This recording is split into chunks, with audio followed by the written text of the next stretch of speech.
Olá, meus amigos, um dia de muita paz para todos nós. Hoje, exatamente 24 de fevereiro de 2025, estamos nós reunidos para estudarmos a obra Revista Espírita. E nós estamos no ano de 1861, é o ano 4, e o mês de março. Esse trabalho é conduzido pelas nossas amigas, irmãs, queridas idolatradas, salve, salve, Mita e Carlinha. Obviamente inspirado pelos nossos amigos espirituais, porque nós somos um simples instrumento.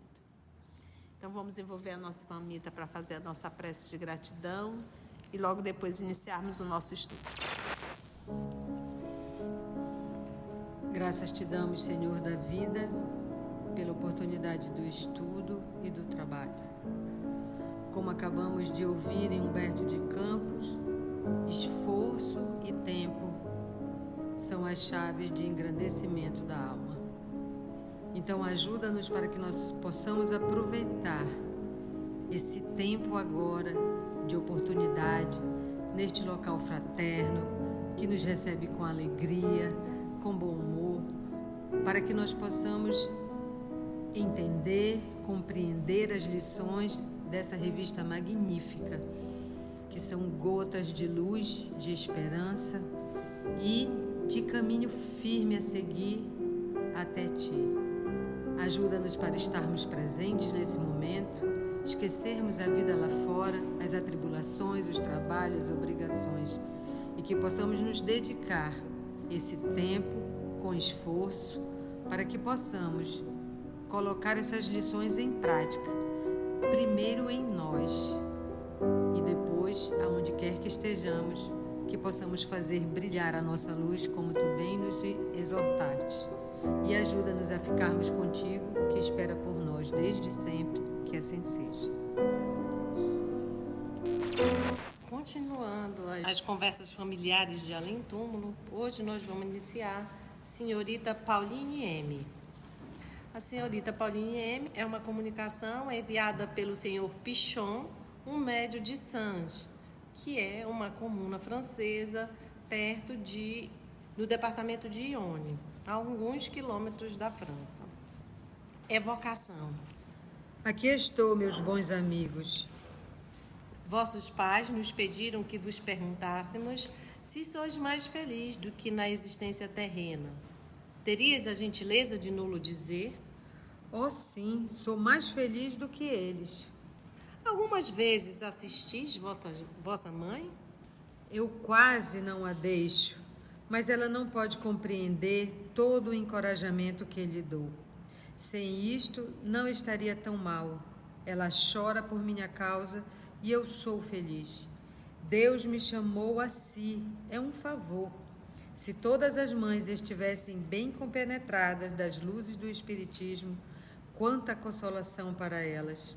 Dizei à minha pobre mãe que se resigne, porquanto sem isso afastar-se-á de sua filha querida. Quem não for dócil às provas que lhe envia o seu Criador, falha ao objetivo de suas provas. Que ela compreenda bem isto, senão não me verá tão cedo. Ela me perdeu materialmente, mas me encontrará espiritualmente. Que trate, pois, de se restabelecer para assistir às vossas sessões. Poderei, então, consolá-la melhor.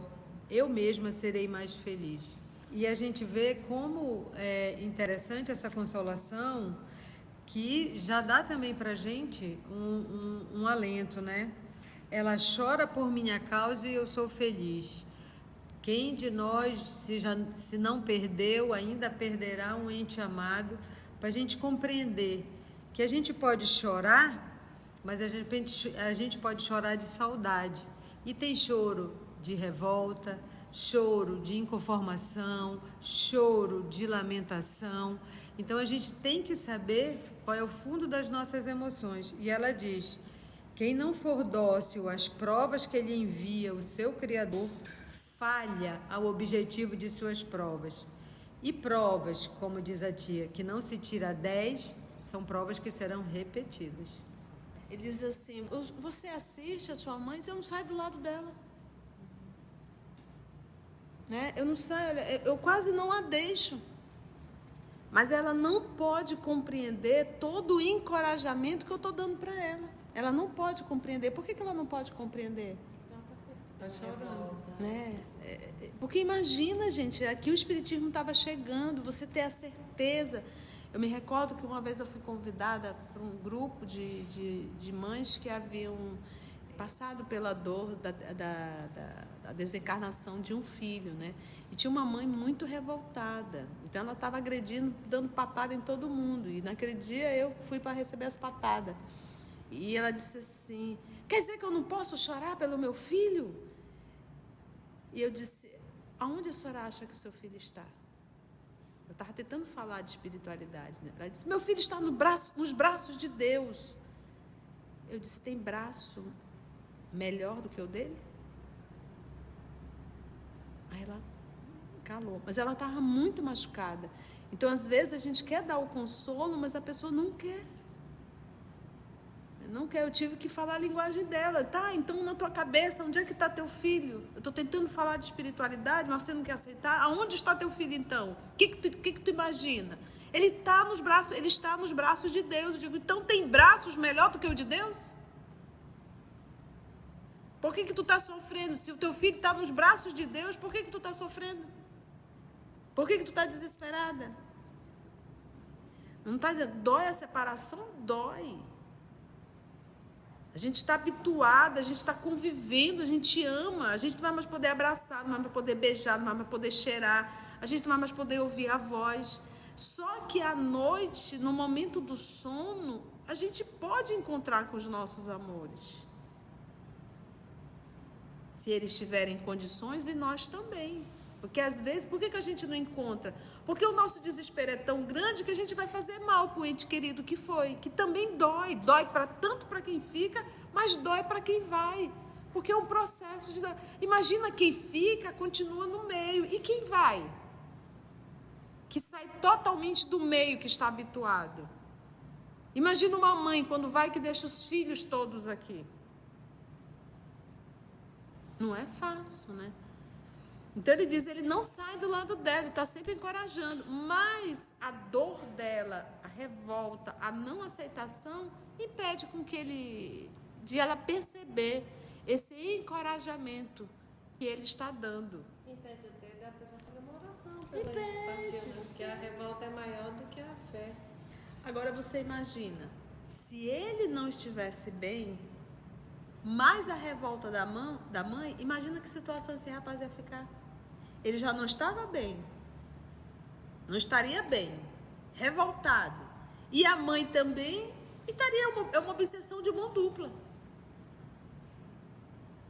Achei muito legal, olha. Ele diz, sem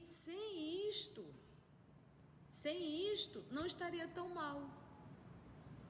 Ela estaria melhor. Ela chora por minha causa. E eu sou feliz. Ela está chorando, mas eu estou feliz. Ele não está feliz porque ela está chorando. Ele está feliz no mundo espiritual. Ele está bem. Que coisa melhor para uma mãe do que saber que o filho está bem? Aí eu me lembro de Santa Rita de Cássia. Quando ela percebeu que os 2 filhos, que eram gêmeos,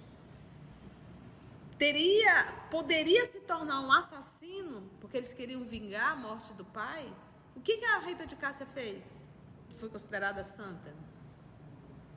Senhor, se for para meus filhos se tornarem assassinos, eu te devolvo eles. Eles pegaram um surto, alguma coisa que estava dando, uma doença, e foram os 2 de uma só vez. Então, olha a consciência dela. Então, ele diz, Deus me chamou a si. é um favor. Né? É um favor. Se todas as mães estivessem bem compenetradas das luzes do Espiritismo, quanta consolação para elas. Dizei à minha pobre mãe que se resigne, porquanto, sem isso, afastar-se-á de sua filha querida. Porque o que acontece? Às vezes, no processo da desencarnação de um filho, a mãe esquece que tem outros. E deixa de dar atenção. E se joga no fundo numa cama. Quem não for dócil às provas que lhe envia o seu Criador foi o Evangelho de ontem. Deveria ter lido isso aqui, né? No Evangelho de ontem, que fala do quê? Qual era o nosso Evangelho de ontem? Resignação e obediência. Que são duas virtudes muito ativas. Não é só ficar... Não é passivo, é ativa. Quem não for dócil às provas que lhe envia o seu Criador, falha o objetivo de suas provas. Porque quando uma mãe passa por essa dor dolorosa, é uma prova, que pode ser uma expiação, porque toda expiação é uma prova. Mas nem toda prova ela é uma expiação. E aí, você vai se rebelar, se revoltar, né? Muito boa essa resposta dele, simples, mas bem concisa. E serve de base para você conversar com outra mãe. Tá certo, gente? Quando uma mãe chega, que é dor, não é fácil você sepultar um filho. No primeiro momento, você não vai fazer isso com ela aqui. Não, mas olha, presta atenção. Não, no primeiro momento, o que você faz? Acolhe. É acolhimento. É acolhimento. É abraçar. Tem uma mãe que diz isso ao Chico, disse assim, ela chegou, ele se levantou, ela chorando, ele chorando, os dois ficaram chorando, abraçados, e ela chorava e ele só abraçou. Depois que tudo passou, ela olhou e disse, nunca me senti tão bem acolhida. Então você não vai, quando você chega uma mãe com essas dores que dói, principalmente ali no início, né? A gente não vai vomitar, dizer, mas tia, ainda há pouco a senhora falou com essa mãe, o filho já tinha mais de 1 ano de desencarnado. Mais de 1 ano. E a própria coordenadora do trabalho já falou, eu não sei mais o que eu faço com ela. Então, 1 ano já passou o período do luto. A pessoa está estendendo. Isso passa a ser patológico já. Então, mas é assim, a pessoa acabou de desencarnar, você vai chegar, está lá no velório. Olha, minha irmã, não fica assim, não chore. Segura o choro. Ele é isso, ele é aquilo, é um espírito, está na reticidade. Você tem que ficar feliz, porque não dá. Então, a gente tem que ter bom senso. Velório não é lugar de estar doutrinando ninguém. Velório é lugar de consolo. É abraçar em silêncio, orar e deixa o tempo passar. Poderias manifestar-vos a ela de modo mais particular? Poderia ela servir-vos de médium? Assim receberia mais consolação do que por nosso intermédio. Que ela tome um lápis como o fazeis, e tentarei dizer-lhe alguma coisa. Isto nos é muito difícil quando não encontramos as disposições requeridas para tanto. Recolhimento, silêncio mental, oração, tudo isso você precisa para um trabalho de psicografia. Aqui, obviamente, ele não é um espírito superior, ele não tem um conhecimento da doutrina espírita, mas isso não deve ser feito. Você está lá na sua casa, ouviu esse estudo, está morrendo de saudade de alguém que partiu, você vai, pega um lápis, faz uma oração e fica esperando. Não faça isso, tá? O trabalho da psicografia, porque você não sabe as companhias espirituais que você tem dentro de casa, você não sabe a sua condição como médium. Então, não precisa, não é necessário. Isso é para ser feito dentro do centro espírita, acompanhado por uma pessoa experiente no assunto. Mas você pode sim fazer a sua oração de intercessão. Se for da vontade de Deus, que é o melhor para ambos, à noite você pode conversar com esse ser amado, né? Poderias dizer-nos por que Deus vos retirou tão jovem do seio da família, da qual erais a alegria e a consolação? Relede. E o que ela fala é que foi um favor, né? Então, poderias dizer-nos o que sentiste no instante da morte? Uma perturbação. Não acreditava estar morta. Fiquei com tanta pena de deixar minha boa mãe. Eu não me reconhecia, mas quando o compreendi, não foi a mesma coisa. Agora estás completamente desmaterializada? Sim, Poderias dizer quanto tempo ficaste no estado de perturbação? fiquei 6 de vossas semanas. Em que lugar estavas quando vos reconhecestes? Perto de meu corpo, vi o cemitério e compreendi. Carta para a mamãe. Mãe, estou sempre ao teu lado. Vejo-te e compreendo muito melhor do que quando tinha o meu corpo. Deixa, pois, de lado essa tristeza, pois não perdestes senão o pobre corpo que me deras. Tua filha está sempre aí. Não chores mais, ao contrário, rejubila-te. É o único meio de te fazer o bem e a mim também. Nós nos compreenderemos melhor. Dir-te-ei muitas coisas agradáveis. Deus mo permitirá. Nós oraremos juntas. Virás entre estes homens que trabalham para o bem da humanidade. Tomarás parte em seus trabalhos. Eu te ajudarei. Isso servirá para o nosso mútuo adiantamento. Tua filha que te ama, Pauline. Ou seja, que a gente, como a tia falou, bom senso. Só de perturbação ela ficou 6 semanas das nossas semanas. Então ela não é tão recém-desencarnada, né? Já faz um tempo e a mãe continua nesse choro, nessa desesperação. Tanto que ela diz para a mãe que se resigne. O que é que a gente muitas vezes quer dar ordem para Deus, né? A gente reza o Pai Nosso, seja feita a tua vontade, mas se isso, se aquilo outro, se aquilo outro. Então, isso é um exercício de a gente se entregar e se resignar aos ditames e às leis do Senhor, né? É tão interessante porque ela despertou no cemitério. Né? No cemitério, ela diz assim, perto de meu corpo, vi o cemitério e aí a ficha dela caiu. E aí compreendi. Porque esse estado de perturbação, eu tinha que estado de perturbação, estava sofrendo. Gente, o sofrimento é algo que eu tenho consciência dele. No estado de perturbação, sabe aquele momento em que você acorda pela manhã, que você não sabe quem é você? Você já viveu essa experiência? É pouco tempo, é uma coisa rápida. E você de repente acordou, meu Deus, quem eu sou, onde eu estou, né? Isso é um estado de perturbação. E é um estado de perturbação que a pessoa não tem consciência do que está acontecendo. É um sonho, é um pesadelo, é uma coisa confusa. E parece assim, 6 semanas, mas de repente, no mundo espiritual, isso com certeza deve ter um movimento muito maior. E aí ela dentro do cemitério, ou seja, o corpo físico dela, o corpo perispiritual dela, estava ainda ligado aos despojos. Mas ela não diz, eu senti os vermes corroer, não nesse nível. Mas é aquilo que a gente vai aprender na obra Obreiros da Vida Eterna, é o desligamento natural.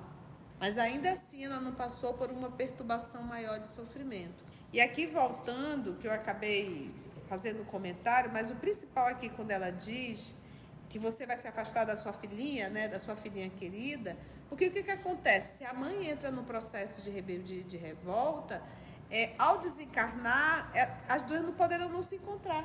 Por quê? Porque essa é a punição, de certa forma, né? Tamanho o apego. É outra sintonia. Que tanto que afasta. Afasta. É igual quando você tem um grande amor, que esse amor desencarna e você vai e comete o suicídio para se encontrar com outro. Não vai encontrar. Aí serão séculos e séculos de separação. Muito bom, né, gente? PS. Dareis isto à minha mãe. Ser-vos-ei grata.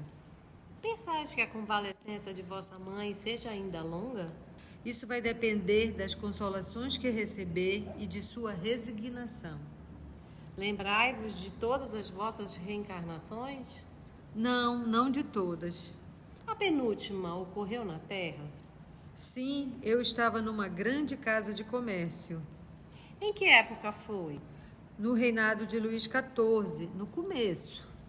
Aí tem uma nota da editora, Luís XIV, nascido em 1638, desencarnou em 1715, rei da França no período de 1643 a 1715, chamado o Rei Sol. Lembrai-vos de algumas personagens desse tempo? Conheci o senhor Duque de Orleans, que comprava em nossa casa. Também conheci Mazarino e uma parte de sua família. Também tem uma nota da editora Júlio Raimondo Mazarino, que nasceu em 1602 e desencarnou em 1661, político francês de origem italiana, conhecido na França como Jules Mazarin. E é interessante que eu estava aqui voltando. Ela diz, estou sempre ao teu lado, vejo-te, compreendo muito melhor do que quando tinha o meu corpo. Mas aqui nesse texto dela não há particularidade. É particularidade. Mãe, no dia tal, assim, assim, assim, a senhora estava fazendo isso e isso, eu estava ali ao seu lado. Não tem essa particularidade. Mas isso não anula a mensagem é autêntica. Fala ali da dificuldade da mãe. Mas não há particularidade. E particularidade é algo específico da mediunidade de alguns médios. Isso não é para todo mundo. Então, Chico era um médium de particularidades. E isso é raro. Então, o fato de não haver uma particularidade não quer dizer que a mensagem não seja autêntica, tá bom? Agora, se eu me avoro, é isso que eu falo, às vezes as pessoas se confundem. Se eu me avoro a fazer um trabalho público como Chico, para fazer aquelas cartas consoladoras, eu teria que ser um médium de particularidade, até para comprovar. Agora, se eu acabo pegando todos os dados da pessoa, tá certo. Às vezes você fala com várias pessoas, é difícil, mas às vezes acaba fixando uma. É muito complexo, gente. É muito complexo. É muito complexo. E uma coisa interessante que ela fala de novo em resignação. Então, e pegando, como falou a tia do evangelho de ontem, isso é uma coisa que a gente precisa aprender a exercitar, e a gente pode fazer esse exercício nas mínimas coisas, né? De obediência e resignação. É perguntar o que está ao meu alcance, o que está sobre a minha esfera de ação. O que está sobre a minha esfera de ação são os meus comportamentos, as minhas atitudes, os meus pensamentos. Isso é meu. E o que não está? Todo o resto. Nem o meu corpo é meu. Porque eu posso estar achando que eu estou saudável hoje e amanhã eu caio doente e pronto. E não tem como voltar ou reverter. E a gente que é espírita sabe que nenhum de nós veio aqui para ficar. Nenhum de nós. Vou dizer sem medo de errar. Todo mundo que está aqui, quem está ouvindo isso, vai morrer. Então, isso a gente tem que ter esse exercício de obediência e resignação desde as coisas pequenas. Uma contrariedade, uma perda, sei lá, fui vítima de um assalto ou de uma coisa. E fazendo esse exercício de obediência e resignação, é dizer assim, Senhor, eu não entendo. E às vezes a gente não entende. Mas eu quero fazer esse exercício, e aí volta o que diz Humberto de Campos: esforço e tempo para a alma chegar na perfeição. Vossa última existência serviu muito ao vosso adiantamento como espírito? Não me pôde servir muito porque não sofri nenhuma prova. Foi para meus pais, antes que para mim, um motivo de prova. Os pais, né? Aprovação. E aí é legal que ela diz, não pôde me servir muito porque não sofri nenhuma prova. E a gente quer uma vida só de alegrias, sem problemas, sem dificuldades, sem nenhuma prova. Sabe que isso que ela diz? Não serve muito para nada. E vossa penúltima existência foi mais proveitosa?